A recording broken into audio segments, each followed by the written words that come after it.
Okay, boxing fanatics, welcome to episode 43 of the Boxing Fanatics podcast.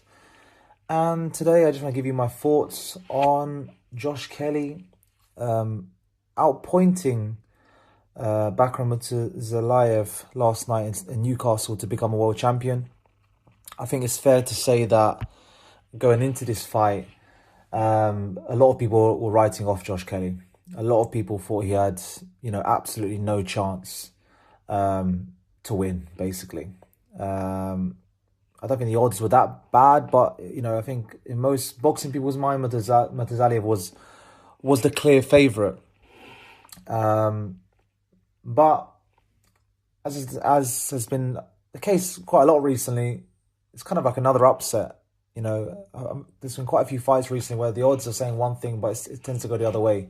I feel like the bookies are almost getting it wrong more and more recently for whatever reason. But Josh Kelly, done what he normally does. I mean, very athletic, and, a good jab and very low volume, but very eye-catching with his low volume work. And that kind of was the story of the fight. Josh Kelly, he didn't really throw that much throughout the fight. But when he did throw, it was always very eye-catching and very impressive. Whereas Murtazaliev was like the complete opposite. He was more just, consistent pressure, consistent work rate. But, his work was for the most part less noticeable than Kelly's. The flashes from Kelly always seem to stand out. And, I guess pretty boy Kelly for a reason. When he let his hands go, it was always beautiful to watch, and you can see why that would kind of make an impression on the judges. So that's kind of how the pattern went. It was that kind of a fight. Kelly, I don't think his style has changed really since he started. He's always been a very flashy fighter. He's always been very athletic. He's 31 years old now, but he doesn't seem to have lost any speed or any athleticism. He seems just as, as fresh as ever, really. He still seems very fresh.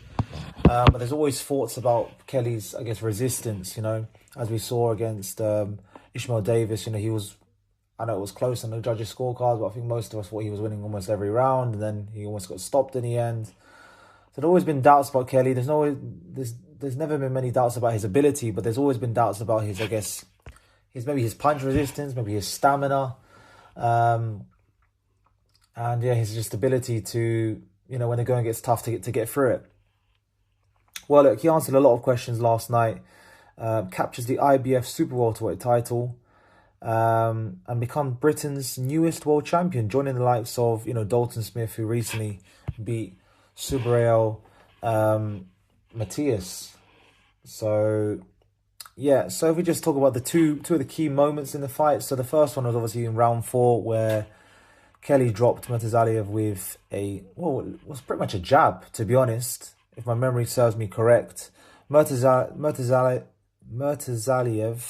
caught kind of square, and Kelly landing a very stiff jab, and Murtazaliev kind of just lost balance and touched his hand on the canvas. I don't think Murtazaliev was overly hurt or anything like that. It was a good shot, and he was just caught very square, very square, and it was a lovely counter punch by Kelly to drop him. And at that moment, I think you almost got the sense that this might be Kelly's night. Actually, I've never looked at Kelly and thought he was actually the biggest puncher, to be honest. He's very explosive, obviously. Like we say, he's got a lot of explosive power. He's got a lot of speed. But I never really thought, even when he was at 147, I never thought he really hit that hard, to be honest. Because considering the amount of shots sometimes he lands, and I just never thought he was a massive puncher, really. And if you look at his record, he's got 9 knockouts out of 18 wins. I think that does actually tell a bit of a picture, to be fair. He's very explosive, but the thudding, concussive power is not necessarily there. But, I think that moment when he kind of dropped Murtazaliev with that jab, I think that was kind of a very telling moment, because it kind of showed that, Murtazaliev actually did respect his power. And I think that was very key in this fight. If Kelly wasn't able to kind of get Murtazaliev's respect, he was gonna be mauled, basically mauled down and stopped. But evidently he does hit hard enough at this level, even at 154 against, you know, a very good fighter, Murtazaliev, to, you know, I guess stop the Russian from just kind of swinging for the fences. So, yeah, a very key moment for Kelly. At that moment, you're thinking, okay, this is going very well for Kelly now. This is going very well.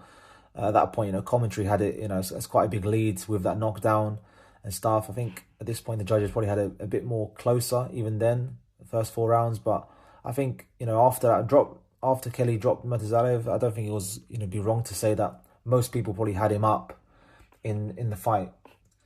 And, you know, this kind of, you know, Kelly was somewhat cruising. You could see he was oozing of confidence in there. You know, he was showboating a little bit. He did seem very comfortable, but, you know, this all almost came to a disaster in round 9 when, you know, he was dropped quite heavily by Murtazaliev. And it was almost like, here we go again. That was kind of the feeling when he was dropped. It was like, oh, here we go again. You know, Kelly's had a brilliant performance, but, you know, he's either gonna get stopped it or he's gonna get seriously hurt. It was only round 9. Kelly, in fairness, showed good recovery skills and good ability to hold. He held several times from what I remember. Arguably lucky not to get a point deducted. I mean, he held quite a few times. You know, everyone does it. It's what you should do when you get hurt. So Kelly holding and, yeah, managed to see out the round. And then in the next round, he seemed to have his feet back under him. And he was kind of able to, just finish the round and basically recover. So anyway, at the end of the fight, we have a scorecards of, so one of the scorecards was from John Basil, 115-111 to Josh Kelly. Then we got Steve Gray, 114-113, and Pavel Cardini, 131. So a majority decision. The judges had it very close to Kelly. So, you know, it was a close fight, and I think obviously with boxing, it's always the same thing. It's always the same story about, you know, controversy and whether it was the right decision or not. And, you know, the sport is incredibly subjective. And we had another example of that last night, how subjective it really is. Because, you know, there's no doubt Murtazaliev was the busier fighter in this fight. You know, he was very busy. He was constantly coming forward, pushing the action, you know, throwing his hands, making the fight happen, making the action happen. You know, Kelly was moving a lot. It's fair to say he was moving a lot. And as I mentioned previously, he was kind of just really picking his shots. And he's always been like that. He's always been very low volume. Very low volume. So, but I think if I'm going to go from my perspective, I think it was the right decision overall. I think it was a close fight. But I think in boxing, you know, you need to look at the most clean, effective punches. The ones that really catch your eye and catch your attention. And Murtazaliev, even though he had his moments, I do feel like he struggled to really pin Kelly down and land something of real significance. Apart from obviously the knockdown in round 9, you know, for the most part he was struggling. He was hitting air a lot. It was a struggle for him, and he was a little bit robotic with the way he was coming forward. I guess leading with that jab, that kind of Eastern European kind of style, leading with the jab, trying to cut Kelly down. But yeah, he struggled. He really struggled. But I guess we have to talk about the difference between running and boxing. And to be honest, I actually think there were moments in this fight where Kelly was running a little bit, which probably is representative of the scorecards from the judges, because I think there was quite a few rounds there or moments there where Kelly was literally not sprinting around the ring, but moving a lot and not throwing a lot. You know, only throwing, I don't know the exact stats, but it didn't feel like he was throwing much at all, you know, in some rounds. And, you know, you can justify not giving a fighter a round if they really don't throw anything, if it's really that low volume. And I just feel at the time he was low volume. But I think in fairness to Kelly, because he's so flashy, when he does throw and the counter punching ability he had, he probably just got away with it. You know, he probably just got away with just done enough, you know, good boxing and just enough eye-catching punches to kind of deserve the victory and to kind of maybe knock class, to overall, you know, put on a boxing masterclass rather than, you know, a running masterclass, so to speak. You know, he because when he let his hands go, it was nice to watch, as it always has been with Kelly. You know, he's incredibly athletic, and we need to also, you know, praise him for the heart he showed, because look, let's be honest. You know, Kelly, it was only 5 years ago when he was stopped by David Evanesian. That was a very telling moment in Kelly's career. You know, we've seen it a million times before in boxing, where there's an up-and-coming fighter. He's highly touted, and, you know, Kelly had everything, even back then, to be, you know, a star, and, you know, he was on the rise, and, you know, his performance was very impressive. You know, before Avanesian, it wasn't against stellar opposition, but he was still very impressive the way he was going about his work. You know, and then that Avanesian fight, a lot of people wrote him off. Let's be honest, a lot of people wrote him off. You know, he split with Matchroom at that point. Yeah, and I think not many people would have predicted at that point that Kelly would have come back and become a world champion. I think a lot of people thought that was kind of the end of Kelly.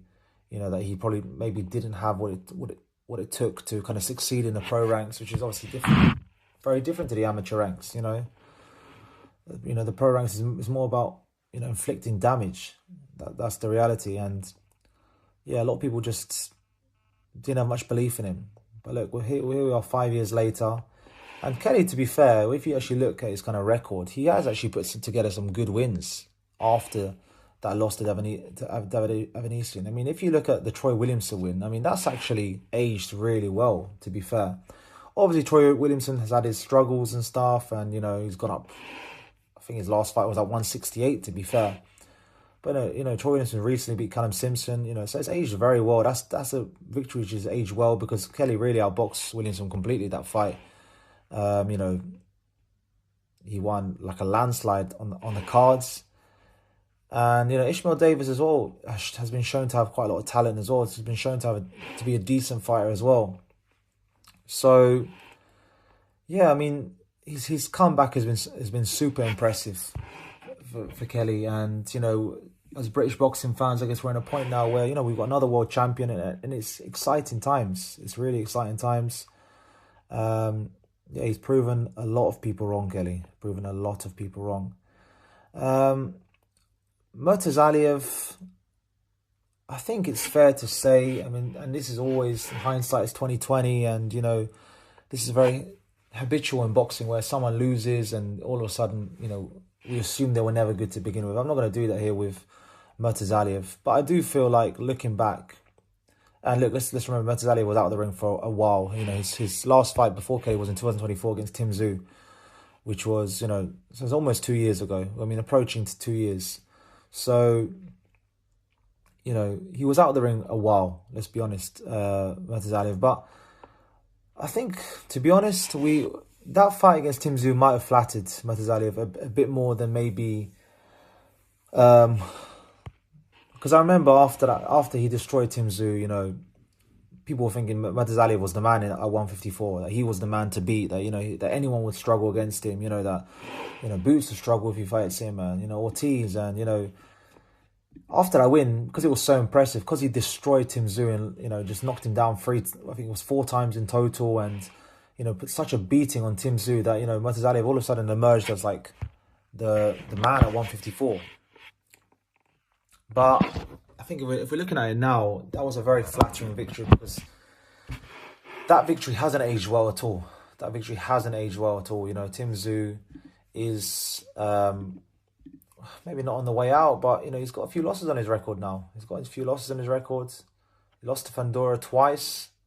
Obviously, he's come back with a win against Anthony Velasquez. Okay, it's a win. The guy was unbeaten. Okay, that's fine. But my point is that, you know, that win, yeah, was a little bit flattering, and maybe, I don't know, we'll have to see where Murtazaliev actually kind of fits in here. But at the end of the day, it was a very close fight with Kelly. So, yeah, very, very, very interesting. Very, very interesting. I mean, Kelly, I'm not sure if there's a stamina issue or not with him, because it seems to be the case that, you know, every fight, it almost reminds me of, like, you know, the video game FIFA, where you feel like you're going to concede last minute. And that's kind of how I feel watching Josh Kelly fight sometimes. You know, it's like you're winning the fight, and then it's like football, I guess. If you're winning, and then you concede in the last minute and you lose. And with Kelly, it's almost like you're winning, and you feel like he might get stopped towards the end. He is very explosive, and we know that people who are very explosive, they tend to, generally speaking, their stamina is not as good. When someone's very fast twitch, they tend to have less stamina than someone who is more slow twitch. I don't think that's a wrong comment. I think that's fair. We've seen it a lot. With if we're looking at other fighters, the likes of, I don't know, Mike Tyson or whatever. People who really can punch and stuff, or really explosive. That generally the explosiveness does wear off as the fight continues, and they may be they're more vulnerable in the later rounds and maybe not as dangerous. And that seems to be the case of Kelly here as well. But he done very well to seal the job in the end. So what's next for both men?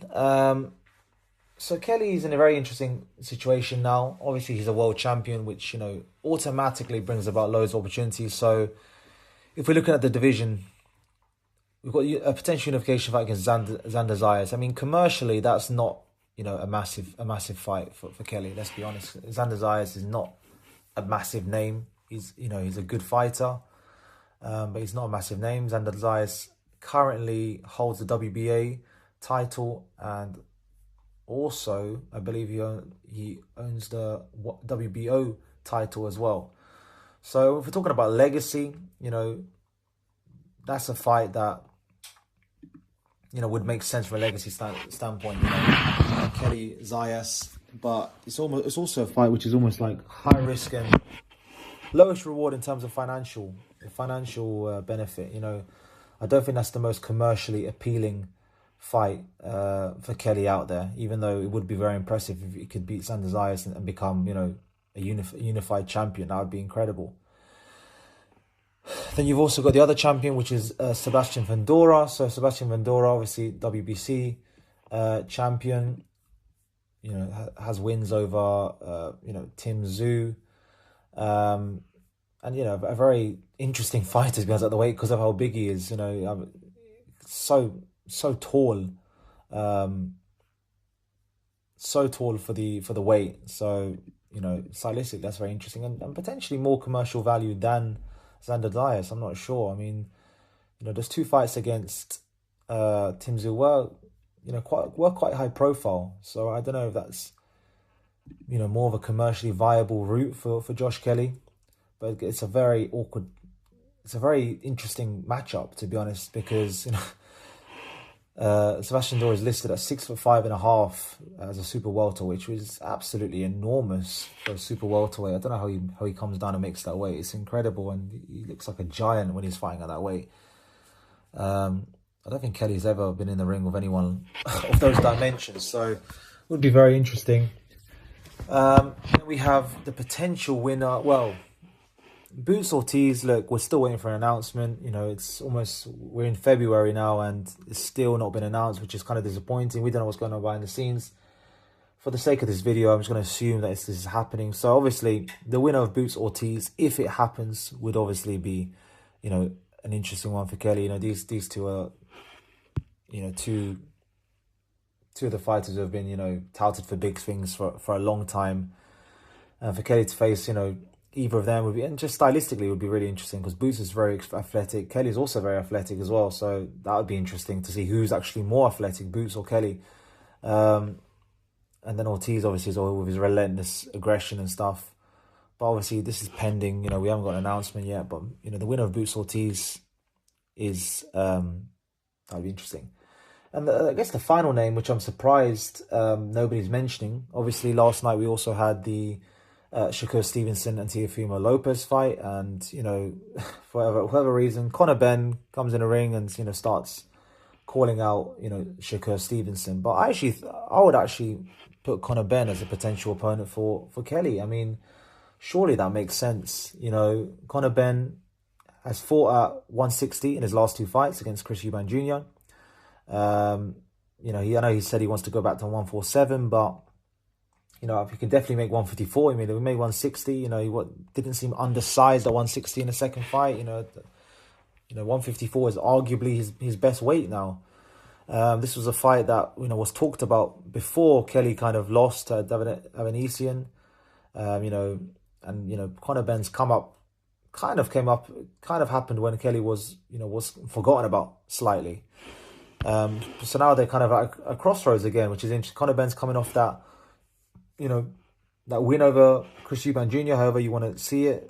A half weight drain Chris Eubank Jr., but still a big win, a big revenge win, and to some a great performance. And then Kelly's just become a world champion. So I'll be very surprised if that's not a fight that's talked about. Both under Matchroom.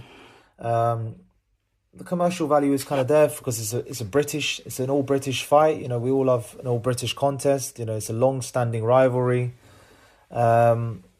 So yeah, Conor Benn versus Josh Kelly. Why not? I mean, surely that makes sense. For a fight, Kelly's got something Conor Benn wants, basically. What's more likely? Conor Benn, Shakur Stevenson coming up to 147 and, agreeing to a rehydration clause to face Conor Benn, or Conor Benn just, going down a weight division and facing Josh Kelly in a fight I'm sure you'd think he would fancy, but let's see. There's been, from the aftermath, I didn't really hear anything about Josh. I might have to look at that again, but in my mind, that's a very, that fight does make sense. So there you have it, guys. Those are my thoughts on Kelly's win last night. A great win, another upset, and yeah, it proved a lot of people wrong. And it was an entertaining fight. Actually, it was an entertaining fight. Let's not forget about the entertainment value. It was a good clash of styles, and yeah, it was entertaining. It was a good fight. Even though Kelly was moving a lot, when he lets his hands go, is magical to watch. To be fair. So congratulations to Josh Kelly and condolences to Murtazaliev, 33 years old, but you have to imagine he will be back in another big fight at some point, even though he was out of the ring for a while. So I'm hoping he comes back, because I still feel like he has a lot to offer, and he can definitely get back into the title contention as well. So there you have it, guys. Thanks a lot for tuning into this episode. If you like this episode, if you enjoy it, just like, comment, subscribe. And yeah, I'll catch you on the next one. Cheers.